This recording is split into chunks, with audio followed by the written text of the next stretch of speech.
Planeswalker cards have just been spoiled for Strixhaven, and interestingly enough, one solves a mystery that already existed, and one creates a brand new mystery yet to be solved.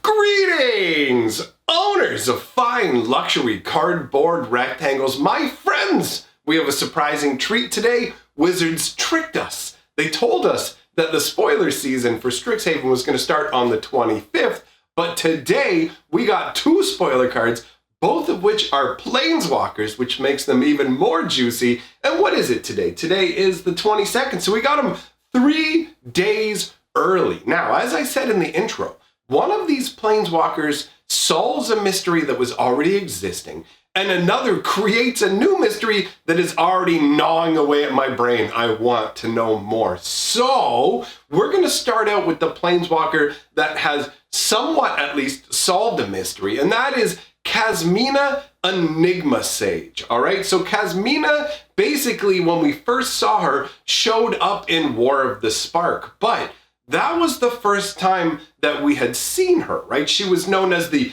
enigmatic mentor, and she created wizard tokens. So, I mean, I theorized in an earlier video that we would see Kasmina on Strixhaven. It makes perfect sense. The whole thing ties in. She creates and educates wizards, so that flavor vibe turned out to be absolutely correct. Kasmina Enigma Sage, now we know where she comes from. She resides on, what is the name of the word? Arcavios, I believe is the plain name. And yeah, she's a teacher at the Strixhaven Academy, and maybe a higher level one based on how the card functions. So, Kasmina Enigma Sage. 1 blue, 1 green, and 1, interestingly enough, the casting cost is half obscured by that staff that she's holding that also has a scythe kind of feel to it. So, legendary Planeswalker Kasmina. Each other Planeswalker you control has the loyalty abilities of Kasmina Enigma Sage. So, this is somewhat of an interesting spin on, we saw a similar kind of concept on the one Nicol Bolas Planeswalker, where he had the ability of all other Planeswalkers, which felt like a very selfish, power-hungry kind of move, right? And fits right along with Nicol Bolas's flavor of, all for me, all power will be mine. Well, Kasmina is part of the educator class, right? So it's all about spreading what she knows to other individuals, teaching them, guiding them, giving them new abilities, and the ability to give all other Planeswalkers her own abilities are very interesting from the standpoint of essentially teaching every Planeswalker that comes along how to tap into the same energies that she is using. Now, how does she do that? That really does make her feel like an enigma. How is she capable of giving all Planeswalkers her abilities, regardless of whether there's something they could normally use? Now, speaking of those abilities, let's take a look at them. The first one is +2 to scry 1. The second ability is -X, create a 0/0 green and blue fractal creature token. Put X+1/+1 counters onto it. So we're dealing with fractal magic here, which is interesting. And then the final, the ultimate ability is -8. Search your library for an instant or sorcery card that shares a color with this Planeswalker. Exile that card, then shuffle. You may cast that card without paying its mana cost. Now, on the surface of it, this ability set is okay, right? You've got a Planeswalker that costs 3 mana to put out, only has 2 loyalty, which is a low starting loyalty, admittedly, but let's be real. We've also had a lot of problems with overpowered magic cards in recent times, and maybe tweaking the loyalty a little bit lower stops things from getting too out of control. I mean, the first turn you play her, you can use the first scry ability to give her +2 loyalty, and she does have 4 loyalty at that point, which can weather a decent amount of damage, but doesn't feel too difficult to deal with. It's totally within the range of, okay, you can still handle this Planeswalker. So the first ability allows you to filter your draw to a degree, and it makes sense from a flavor perspective as well. An Enigma Sage looking into the future. All right. The second ability allows you to create blockers that can protect Kasmina, although admittedly, if you were to put her out right away and spend 1 loyalty to make a 1/1, you've got a 1/1 creature token here. And I will admit as well that the artwork is a little bit confusing because the artwork shows these are supposed to be the tokens that she's creating, I presume, right? The owl tokens, a la Harry Potter. You're a wizard, Harry, the owls are coming. Like that's, it's got that kind of a vibe, right? So you've got multiple of these owls flying off in different directions, but they're all flying.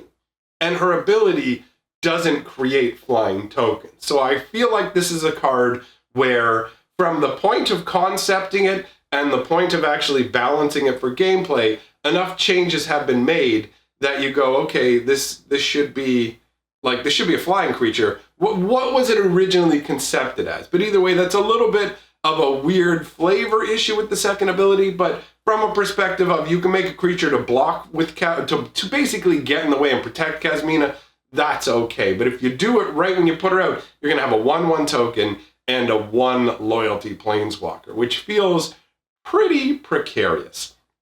And the -8, the ultimate ability, which is the one you normally have to build up to, genuinely feels underwhelming on this card, right? You basically have to scry 3 times with this card to be able to get up to 8 loyalty. So it's going to take a number of turns to build up to it. But then when you get to do what you're going to do, you literally just get to go through your deck for an instant or sorcery that is either blue or green and play it for free, right? Now, I'm not saying that that's not a potent ability to a degree, because there are massive spells like the ultimatums and things like that that you can cast off of that. So it's not like it's completely like some kind of garbage ability. We're not looking at a Tybalt here, like the first Tybalt. We're looking at something that is somewhat better, but it actually doesn't feel too insanely unbalanced. Where it's going to get really interesting, though, is the fact that these abilities can all transfer to all of your other planeswalkers. So there are some planeswalkers that don't have the ability to increase their loyalty. Kasmina allows them to increase their loyalty, right? So that's across the board.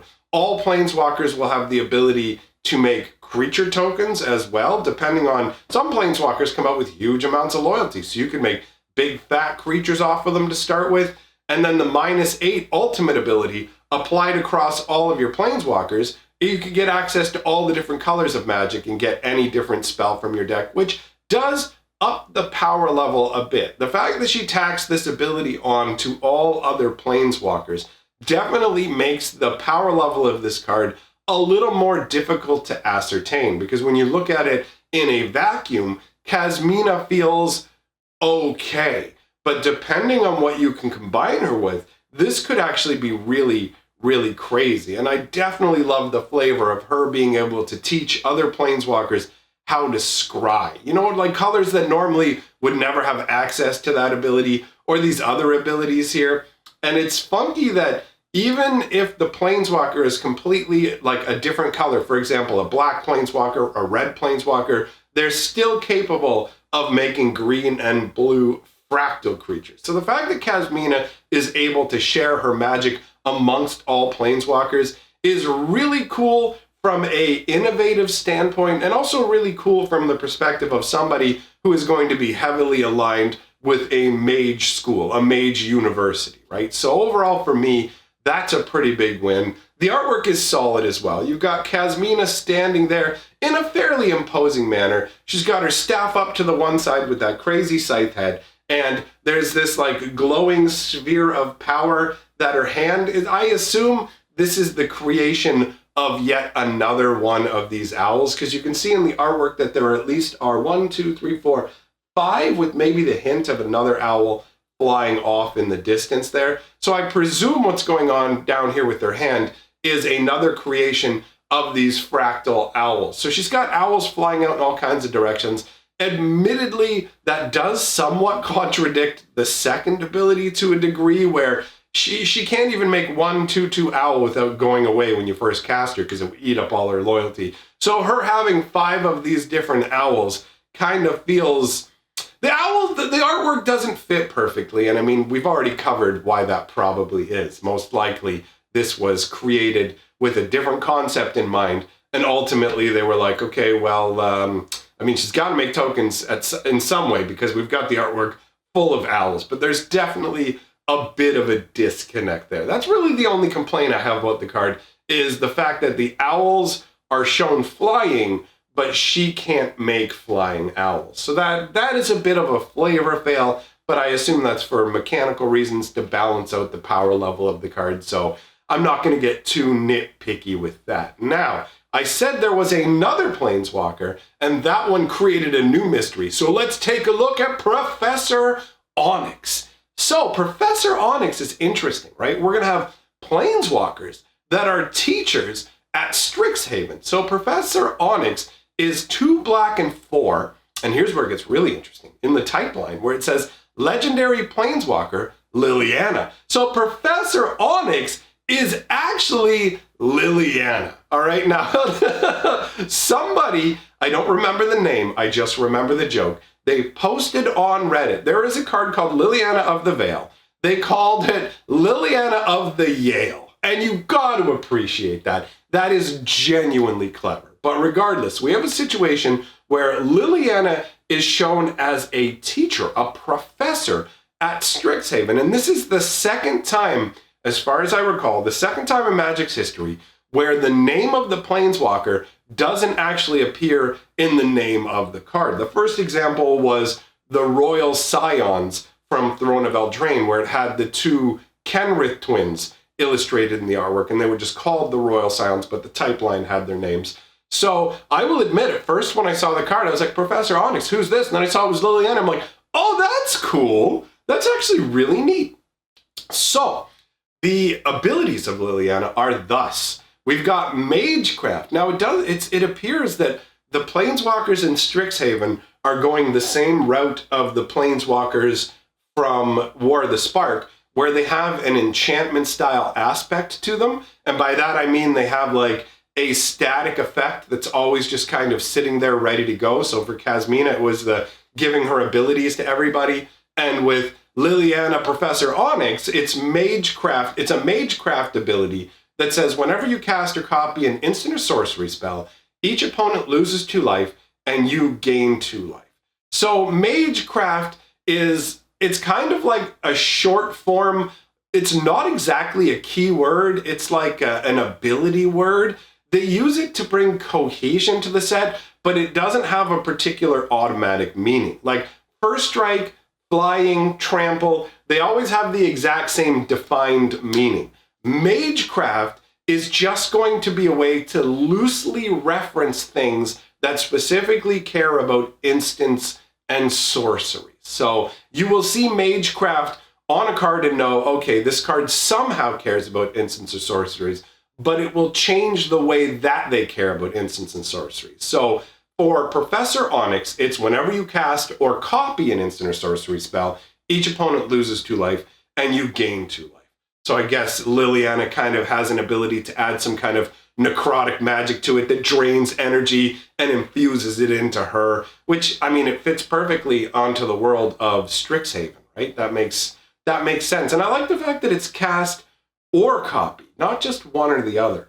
Now, her loyalty ability, she starts with 5 loyalty, by the way, which is a beefcake amount. Her loyalty abilities, +1. You lose 1 life, look at the top 3 cards of your library, put 1 of them into your hand, and the rest into your graveyard. Now that is clearly a very black aligned ability. Card draw at the cost of Vital Essence has always been a very black feeling ability, so I do like that. It feels very right. And honestly, getting to dig through the top 3 cards of your deck to pick something to use, not too shabby at all. Then you've got -3. Each opponent sacrifices a creature with the greatest power among creatures that player controls. Interesting that they bother with that part. I mean, you can't sacrifice your opponent's. Like, why couldn't they just use the wording, each opponent sacrifices a creature with the greatest power? Like, I don't know. And whatever. It's a weird language choice, but I guess it's just to make it clearer for people who aren't as familiar with the concept that you can't sacrifice other people's stuff. Either way, I don't want to get too caught up on the word ability there. But the ability itself, again, feels very black, feels very much tied into Liliana, forcing your opponent to sacrifice creatures. Also, it makes her feel like a more dangerous teacher as well, doesn't it? Like a professor. It feels like she might, like, I don't know exactly how dangerous it is to go to Strixhaven, but I imagine at any sort of wizarding college, there is going to be a level of danger involved. And Liliana isn't exactly a good person, let's be real, right? So you've got this scenario where the sacrifice ability really gives a dark aspect to it. And then the final ability actually ties into that teaser video that we talked about, where the repeating 6 times. And this feels like a genuine ultimate. So it costs 8 to do. It's -8. Each opponent may discard a card, and that's each opponent, which is just, that's crazy. When I first read this, I just read it as one opponent. Wasn't even thinking about this for something like Commander, where you get to hit all your opponents. But wow. Each opponent may discard a card. If they don't, they lose 3 life. Repeat this process 6 more times. So that is a massive beefy effect, right? You can have a scenario where an opponent can have 7 cards in their hand, and this could take away their entire hand. Although bear in mind, it's a may ability. So each time you do this, each opponent decides if they're going to discard a card. If they don't, then they lose 3 life. And that also applies if they don't have a choice. So if they have no cards in their hand, then if they have no cards in their hand, they're going to get hit 7 times in a row for 3 life apiece. So in a 2-player game, that is a fatal maneuver. That's literally 21 life lost. In a Commander game, that's more than half of your life gone from 1 card. So it's either going to wreak havoc on people's hands, wreak havoc on their life total, or some gross combination in between. And with cards like this that give your opponent the ability to choose between things, there's always the opportunity for them to make the wrong choice and cost them the game. The more choices you force your opponent to make, the more opportunity you have to capitalize on their mistakes, right? So ultimately, that feels very, very good as an ultimate ability, but also feels very, very dark and evil from the black magic perspective. So that fits right in with Liliana. And I love the contrast of a professor stripping knowledge away from people, right? Because the idea of a professor is to spread knowledge and to educate individuals. But by making people discard cards, you're literally stripping that back, that power, that knowledge away from their minds, which is a direct contrast to what a professor should be doing. So I like that on multiple levels. The artwork for this card is fantastic. Liliana has a very regal and also very kind of like a stern taskmaster sort of vibe to her, right? Some people are getting really excited about this artwork for a number of reasons I'm not really going to get into. Not my thing. But I really do appreciate the sort of severe hairstyle they've given her here with her hair pulled back and kind of coiled up like that. She definitely has the feel of a college professor here. You've got arcane implements in the back. You've got those little black light sconces, and there's some like shadowed looking things in the back. There's a little glass bubbled kind of thing. I'm looking forward to seeing the high resolution artwork for this so I can see all of the different details, but there's like a staff off to the side, just the positioning, everything about this artwork, that kind of like plush, what am I trying to say here? I feel like when I think of people working in higher education, having the trappings of higher education, so those plush leather chairs with like the buttoned backs and everything, you know, like the really fancy person style chairs. And that's the vibe that we have here with Liliana. Now, as I said previously, this creates a new mystery. What is Liliana doing on Strixhaven? Does anybody know she's Liliana? I mean, Kasmina's there. Are they aware that she is, first of all, are they aware she's a Planeswalker? Secondly, are they aware that she is specifically like Liliana and that all of her history and what she's been involved with? Because honestly, inviting somebody like that to teach at your school, it feels really dicey. Do you know what I mean? So I want to know what's going on. The last time, what we really saw happening with Liliana was like in the War of the Spark novel. And I feel like Wizards might be trying to run as far away from that whole story as they can because things went miserably. But Liliana was originally being hunted by the Gatewatch because they wanted to make her pay for being a traitor, but then they ended up wrapping up her story kind of off on the side and went, okay, you know what, we're going to just say that we caught you and that you're gone or whatever, and just give us the chain veil and we can say that you were dealt with. So they kind of left it with it not really being clear what was going to happen with Liliana. So there's a big gap in my mind from War of the Spark to Liliana being on Strixhaven, and I genuinely want to know how she ended up here. Are we going to see other Planeswalker instructors, other people we know? I do like this whole masquerade concept, though, where she's pretending to not be herself. Now, that's all I have to say about these cards, my friends, and it was a lot because I talk a lot. It's what I do here. Let me know your thoughts in the comments below. And if you'd like to see the most beat-up package that you've ever seen anybody get, maybe you've seen worse, I don't know, but I've been waiting 6 months. 6 months for something to arrive. It arrived in the mail today. It looked like somebody kicked a hole in the box. The box, it looks like somebody had a vendetta against it and just beat the life out of it. It is just ruinous. Anyways, I'm going to open it up in stream tonight, so if you want to come and hang out and check it out, by all means do so. But for now, I'm heading out. Names of my top level patrons scrolling on by. Thanks for supporting my channel. Really appreciate it. I will see all of you guys for the next video.